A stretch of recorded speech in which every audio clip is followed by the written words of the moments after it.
ছাত্রলীগের হামলাকে মোকাবেলা করে প্রতিরোধ গড়ে তুলে গতকালকে ঢাকা বিশ্ববিদ্যালয়ে ছাত্রলীগ যে ন্যাক্কারজনক ঘটনা ঘটিয়েছে, আমার বোনদেরকে যেভাবে লাঞ্ছিত করেছে, যেভাবে রক্ত ঝরিয়েছে, আমরা তার প্রতিবাদ জানাই। সেই প্রতিবাদের স্ফুলিঙ্গ কিন্তু আমরা দেখেছি ডক্টর মোহাম্মদ শহীদুল্লাহ হলে কিভাবে এফএস হল, ওমর একুশে হলের শিক্ষার্থীরা ছাত্রলীগকে প্রতিরোধ করেছে। আমরা দেখেছি গতকালকে রাত 3টায় জাহাঙ্গীরনগর বিশ্ববিদ্যালয়ের আন্দোলনরত শিক্ষার্থীরা কিভাবে ছাত্রলীগের হামলাকে মোকাবেলা করে প্রতিরোধ গড়ে তুলে জাহাঙ্গীরনগর বিশ্ববিদ্যালয়কে দখল করেছে।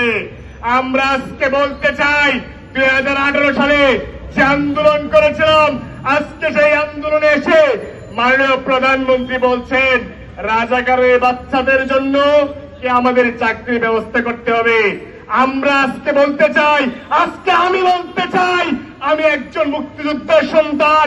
69-এ আমার বাবা ছাত্রলীগের একটা ইউনিটের সভাপতি ছিলেন মুজিব বাহিনীর সদস্য, ছিলেন জেলা আওয়ামী লীগের কাউন্সিলর। সেই জায়গা থেকে আমার বাবা সরাসরি মুক্তিযুদ্ধে অংশগ্রহণ করেছিলেন। সংগ্রামী উপস্থিতি, আমার বাবাকে অস্ত্র সহ পাকিস্তানি বাহিনী ধরে নিয়ে গিয়েছিল। সেখান থেকে আমার বাবা পালিয়ে বেঁচেছিলেন।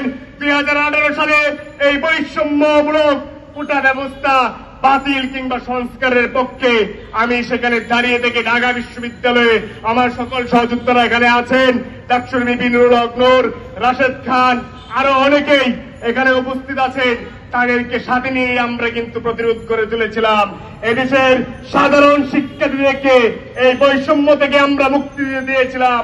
কিন্তু দুর্ভাগ্যের বিষয়, হাইকোর্টের কাঁধে বন্দুক রেখে শেখ হাসিনা সেই 18 সালের প্রজ্ঞাপনকে বাতিল করে আজকে ছাত্রলীগ লেলিয়ে দিয়েছে আমার ভাই বোনদের উপর।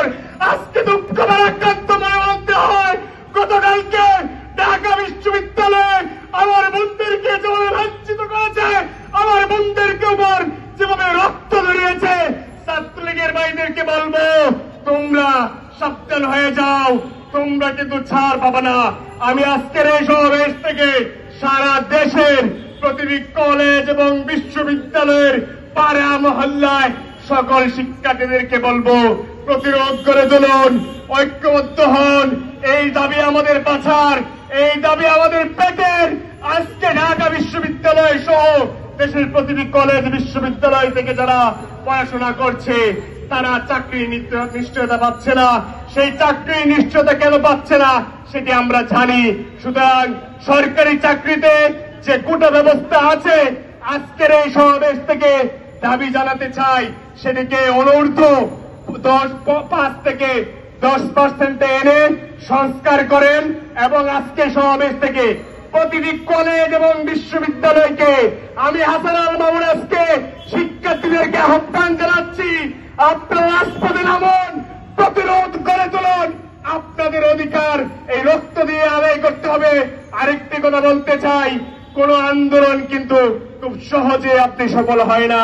আজকে যারা এখানে উপস্থিত আছেন, ডাক্তার বিপিনুল হক নূর সহ আমরা 19 বার হামলার শিকার হয়েছি।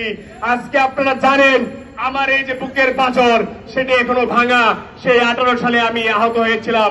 সুতরাং যারা আন্দোলন করছেন আপনারা মনোবল হারাবেন না।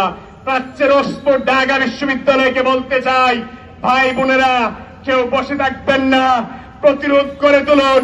হাতে লাঠি নিন, বাঁশের লাঠি নিয়ে 2018 সালে যেভাবে মেয়েদের হল থেকে মেয়েরা নেমে এসেছিল, আজকেও সেই পরিস্থিতি তৈরি হয়েছে। আপনাদেরকে বলতে চাই, আপনারা বাঁশের লাঠি হাতে নিন এবং প্রতিরোধ করে তুলুন। ছাত্রলীগের এই টুকাই বাহিনীকে অবশ্যই প্রতিরোধ করতে হবে। আরেকটি কথা বলতে চাই, আমরা দেখেছি গতকালকে জাহাঙ্গীরনগর বিশ্ববিদ্যালয়ে অনেক শিক্ষক আহত হয়েছেন। সেই খবরটি অবশ্য মিডিয়ায় অনেক জায়গায় আসে নাই, কারণ রাতের আধারে সেই ঘটনা ঘটেছে। আন্দোলনরত শিক্ষার্থীরা ডিসি স্যারের বাসায় আশ্রয় নিতে গিয়েছিল, সেখানে গেট ভেঙে শিক্ষকদেরকে পেটানো হয়েছে। আন্দোলনকারীদেরকে পিটানো হয়েছে। ঢাকা বিশ্ববিদ্যালয়ের ভিসি স্যারকে বলতে চাই, আপনি এইভাবে হাতে ছুরি পরে বসে থাকবেন না। প্রক্টর স্যারকে বলতে চাই, আপনি হাতে ছুরি বসে থাকবেন না, কারণ আপনি জানেন যে ঢাকা বিশ্ববিদ্যালয়ে গতকালকে যে ন্যাক্কারজনক হামলা ঘটিয়েছে, কারা ঘটিয়েছে? বাহির থেকে যুবলীগ, আওয়ামী লীগ এনে, টুকাই বাহিনী এনে হামলা করানো হয়েছে ঢাকা বিশ্ববিদ্যালয়ের শিক্ষার্থীদেরকে। আপনি ভিসি হয়ে কিভাবে এই ঢাকা বিশ্ববিদ্যালয়ে টুকাইয়েরা অংশগ্রহণ করে হামলায়, সেদিকে আপনার দেখার বিষয় না? আপনি কেন দেখেন নাই? আমরা বলতে চাই, এই ছাত্রলীগকে সর্বাত্মকভাবে প্রতিটি জায়গা থেকে অবশ্যই প্রতিরোধ করে তুলুন। এবং আগামী সায়েন্স ল্যাবে হামলা হচ্ছে, আমরা আমাদের ডাক্তার বিপি নুরুল হক নূর আগামীকালকে যে প্রোগ্রামের ঘোষণা দিয়েছেন, সেটি আমরা বলতে চাই, ছাত্র জনতার ব্যানারে, সর্বাত্মক মানুষের ব্যানারে আগামীকালকে এখান থেকে আমাদের প্রতিবাদে, হামলার প্রতিবাদে বিক্ষোভ মিছিল